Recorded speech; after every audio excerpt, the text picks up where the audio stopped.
Hi friends, welcome to Soumya food house YouTube ಚಾನಲ್ಗೆ ಎಲ್ಲರಿಗೂ ಸ್ವಾಗತ. ಫ್ರೆಂಡ್ಸ್, ಇವತ್ತು ಬಿಸಿಯಾದಂತಹ ಟೊಮೊಟೊ ಸೂಪನ್ನು ಯಾವ ರೀತಿ ಮಾಡೋದು ಅಂತ ನೋಡೋಣ.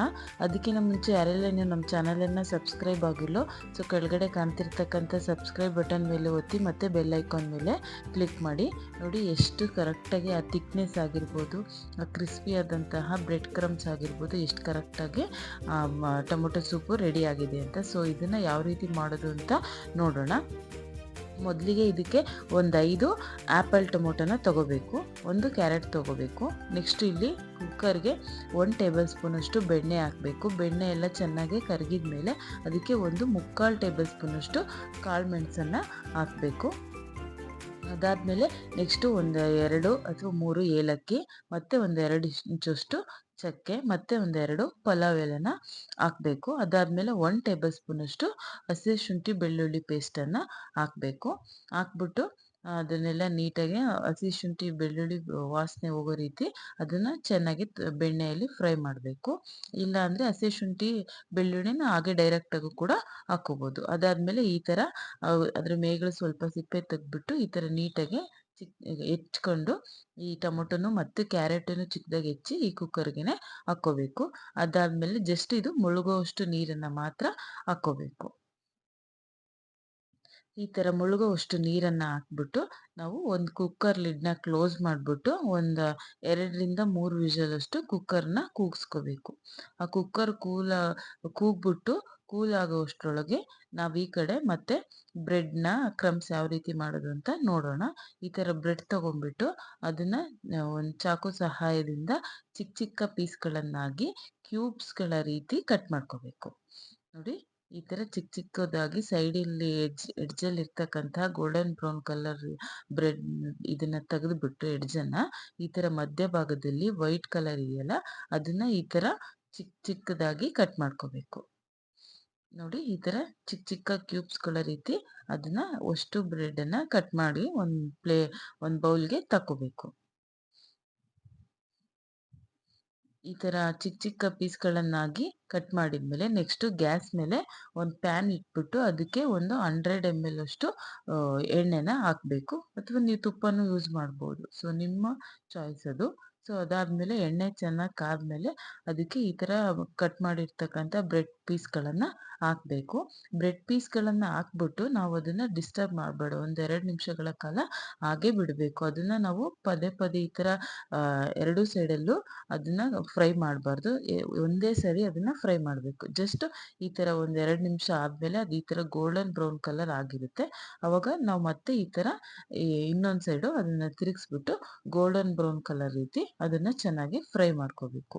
ಈ ಥರದ ಸೂಪನ್ನು ನಾವು ಬಿಸಿಯಾಗಿ ಮಾಡಿ ಕೊಡೋದ್ರಿಂದ ಇದು ಟೇಸ್ಟಿನೂ ತುಂಬ ಚೆನ್ನಾಗಿರುತ್ತೆ, ಹೆಲ್ತ್ಗೂ ಕೂಡ ತುಂಬ ಒಳ್ಳೆಯದು. ಇದರಲ್ಲಿ ಕಾಳು ಮೆಣಸು ಆಗಿರ್ಬೋದು ಅಥವಾ ಪಲಾವ್ ಎಲೆ, ಚಕ್ಕೆ, ಏಲಕ್ಕಿ ಎಲ್ಲ ಹಾಕಿರೋದ್ರಿಂದ ಇದು ಮಳೆಗಾಲದಲ್ಲಿ, ಚಳಿಗಾಲದಲ್ಲಿ ಯಾರಿಗೆಲ್ಲ ಹುಷಾರು ತಪ್ಪಿರ್ತಾರೋ ಆ ಥರದವರಿಗೆ, ಗಂಟ್ಲು ನೋವಿಗೆ ಅದಕ್ಕೆ ತುಂಬ ಹೆಲ್ತಿಯಾದಂತಹ ಸೂಪು. ಸೊ ನೋಡಿ, ಈ ಥರ ಬ್ರೆಡ್ ಕ್ರಮ್ಸ್ಗಳನ್ನು ಗೋಲ್ಡನ್ ಬ್ರೌನ್ ಕಲರ್ ಆಗೋ ಥರ ಫ್ರೈ ಮಾಡ್ಕೊಂಡ್ಬಿಟ್ಟು ತಕ್ಕೋಬೇಕು. ನೆಕ್ಸ್ಟ್ ಇಲ್ಲಿ ಬೆಂದಿರ್ತಕ್ಕಂತಹ ಟೊಮೊಟೊ ಮತ್ತು ಕ್ಯಾರೆಟ್ ಇದೆಯಲ್ಲ, ನೋಡಿ ಇದನ್ನು ಫುಲ್ಲು ತಣ್ಣಗಾಗೋಕ್ಕೆ ಬಿಡಬೇಕು. ಈ ಥರ ತಣ್ಣಗಾದ್ಮೇಲೆ ನೆಕ್ಸ್ಟು ಇದನ್ನು ನಾವು ಒಂದು ಮಿಕ್ಸಿ ಜಾರನ್ನು ತಗೊಂಡ್ಬಿಟ್ಟು ಆ ಮಿಕ್ಸಿ ಜಾರಿಗೆ ಈ ಬೇಯಿಸಿರ್ತಕ್ಕಂಥ ಟೊಮೆಟೊ, ಕ್ಯಾರೆಟು, ಆ ಮಸಾಲ ಪದಾರ್ಥ ಏನಿದಾವೋ ಅಷ್ಟನ್ನು ಹಾಕ್ಕೋಬೇಕು. ನಮಗೆ ಅದು ನೀರು ಕನ್ಸಿಸ್ಟೆನ್ಸಿ ಬೇಕು ಅಂದರೆ ನೀರು ಹಾಕ್ಕೋಬೇಕು ಅಷ್ಟನ್ನು. ಇಲ್ಲ ಅಂದರೆ ಈ ಥರ ಹಾಕ್ಕೊಂಡ್ಬಿಟ್ಟು ಸ್ವಲ್ಪ ಅದನ್ನೇ ಬೇಯಿಸಿರೋ ನೀರನ್ನೇ ಹಾಕ್ಕೊಂಡ್ಬಿಟ್ಟು ತಣ್ಣಗಾದ್ಮೇಲೆ ಇದನ್ನು ಈ ಥರ ನೈಸಾಗೆ ಪೇಸ್ಟ್ ಮಾಡ್ಕೋಬೇಕು, ಪೇಸ್ಟ್ ರೀತಿ ರುಬ್ಕೋಬೇಕು. ನೋಡಿ, ಯಾವಾಗಲೂ ತಣ್ಣಗಾದ್ಮೇಲೆ ಇದನ್ನು ನಾವು ರುಬ್ಬಬೇಕು. ಅದಾದಮೇಲೆ ಈ ಥರ ಜರಡಿ ಸಹಾಯದಿಂದ ಅದನ್ನು ನೀಟಾಗಿ ಶೋಧಿಸ್ಕೋಬೇಕು. ಅದು ನೀಟಾಗಿ ನಾವು ಸಣ್ಣಕ್ಕೆ ನೈಸಾಗಿ ರುಬ್ಬಿದಾಗ ನಮಗೆ ಅದೇನೂ ಇಲ್ಲ, ಬರೀ ಸಿಪ್ಪೆಗಳ ರೀತಿ ತಿರುಳಿನ ಅಂಶ ಸಿಗುತ್ತಷ್ಟೇ. ಸೊ ಈ ಥರ ನೀಟಾಗಿ ಅದನ್ನು ಜರಡಿ ಸಹಾಯದಿಂದ ಚೆನ್ನಾಗಿ ಶೋಧಿಸ್ಕೋಬೇಕು. ಈ ಥರ ನೀಟಾಗಿ ಶೋಧಿಸ್ಕೊಂಡ್ಮೇಲೆ ನೆಕ್ಸ್ಟ್ ಇದಕ್ಕೆ ನಾವು ಸ್ವಲ್ಪ ನೀರನ್ನು ಹಾಕಬೇಕು. ನೋಡಿ ಅದು ಕನ್ಸಿಸ್ಟೆನ್ಸಿ ಸೂಪಿನ ಕನ್ಸಿಸ್ಟೆನ್ಸಿ ಬರಬೇಕು. ಅಷ್ಟು ನೀರನ್ನು ಹಾಕ್ಬಿಟ್ಟು ನೋಡಿ ಈಗ ಗೊತ್ತಾಗ್ತಾ ಇದೆ ನಿಮಗೆ, ಇಷ್ಟು ಹಾಕಬೇಕು. ನೀವು ತುಂಬ ನೀರು ಮಾಡ್ಕೋಬಾರ್ದು, ಕರೆಕ್ಟಾಗಿ ಕನ್ಸಿಸ್ಟೆನ್ಸಿ ಇರಬೇಕು. ಅದಾದಮೇಲೆ ಆ ಪಾತ್ರೆನ ಗ್ಯಾಸ್ ಮೇಲೆ ಇಟ್ಬಿಟ್ಟು ಅದಕ್ಕೆ 1 ಟೇಬಲ್ ಸ್ಪೂನಷ್ಟು ಉಪ್ಪು ಮತ್ತು 1 ಟೇಬಲ್ ಸ್ಪೂನಷ್ಟು ಸಕ್ಕರೆನ ಹಾಕಬೇಕು. ಅದಾದಮೇಲೆ ನೆಕ್ಸ್ಟು ನಾವು 1 ಟೇಬಲ್ ಸ್ಪೂನಷ್ಟು ವಿನೆಗರನ್ನು ಹಾಕಬೇಕು.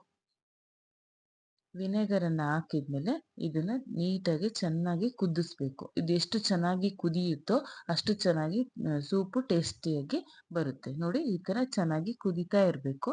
ಈ ಥರ ಚೆನ್ನಾಗಿ ಕುದಿಸಿದ್ಮೇಲೆ ನಾವು ಈ ಟೈಮಲ್ಲಿ ನಮಗೆ ಇನ್ನೊಂದ್ಸಲ ಒಂದು ಟೀ ಸ್ಪೂನಲ್ಲಿ ಟೇಸ್ಟ್ ನೋಡಿಬಿಟ್ಟು ನಮಗೆ ಉಪ್ಪು ಅಥವಾ ಸಕ್ಕರೆ ಬೇಕು ಅನಿಸಿದರೆ ಅದನ್ನು ಬ್ಯಾಲೆನ್ಸ್ ಮಾಡಬೇಕು. ನೀಟಾಗಿ ಎಷ್ಟು ಬೇಕೋ ಅಷ್ಟು ಹಾಕ್ಬಿಟ್ಟು ಚೆನ್ನಾಗಿ ಕುದಿಸಿದ್ರೆ ಬಿಸಿ ಬಿಸಿ ಆದಂತಹ ಟೊಮೆಟೊ ಸೂಪು ಸೇಮ್ ರೆಸ್ಟೋರೆಂಟ್ಗಳ ಸ್ಟೈಲಲ್ಲಿ, ಹೋಟೆಲ್ಗಳಲ್ಲಿ ಸಿಗುವಂತಹ ಟೊಮೆಟೊ ಸೂಪು ಎಷ್ಟು ನ್ಯಾಚುರಲ್ ಆಗಿ ಕಲರ್ ಬಂದಿದೆ ಅಂತ ನೋಡಿ. ನಾವು ಯಾವುದೇ ಆ್ಯಡೆಡ್ ಕಲ್ಲರನ್ನು ಹಾಕಿಲ್ಲ, ಎಷ್ಟು ನ್ಯಾಚುರಲ್ ಆಗಿ ಅದು ಕಲರು ಟೊಮೆಟೊ ಸೂಪ್ ಕಲರು ಬಂದಿದೆ ಅಂತ. ಈ ಥರ ಬಿಸಿ ಬಿಸಿಯಾಗಿ ಟೊಮೆಟೊ ಸೂಪನ್ನು ಸರ್ವ್ ಮಾಡಿ ಅದರಲ್ಲಿ ನಾವು ಕರೆದಿರ್ತಕ್ಕಂಥ ಬ್ರೆಡ್ ಕ್ರಮ್ಸನ್ನು ಹಾಕ್ಬಿಟ್ಟು ಸರ್ವ್ ಮಾಡಿದರೆ ಬಿಸಿ ಬಿಸಿಯಾದಂತಹ ಟೊಮೆಟೊ ಸೂಪು ರೆಡಿ. ನೀವು ಕೂಡ ಈ ಥರದ ರೆಸಿಪಿನ ನಿಮ್ಮ ಮನೆಯಲ್ಲಿ ಟ್ರೈ ಮಾಡಿ. ಟೇಸ್ಟು ತುಂಬ ಚೆನ್ನಾಗಿರುತ್ತೆ. ಒಂದು 10ರಿಂದ 15 ನಿಮಿಷಗಳ ಒಳಗಡೆ ಈ ಥರದ ಬಿಸಿ ಬಿಸಿಯಾದಂಥ ಸೂಪನ್ನು ನಾವು ಮಳೆಗಾಲದಲ್ಲಿ, ಚಳಿಗಾಲದಲ್ಲಿ ನಮಗೆ ಯಾವಾಗ ತಿನ್ನಬೇಕು ಅನಿಸುತ್ತೋ ಈ ಥರ ಮಾಡ್ಕೊಂಡು ತಿಂದಾಗ ಟೇಸ್ಟು ತುಂಬ ಚೆನ್ನಾಗಿ ಇರುತ್ತೆ. ನೋಡಿದ್ರಲ್ಲ ಎಷ್ಟು ಈಸಿಯಾಗಿ ಎಷ್ಟು ಟೇಸ್ಟಿಯಾದಂತಹ ಟೊಮೆಟೊ ಸೂಪನ್ನು ಮಾಡ್ಬೋದು ಅಂತ.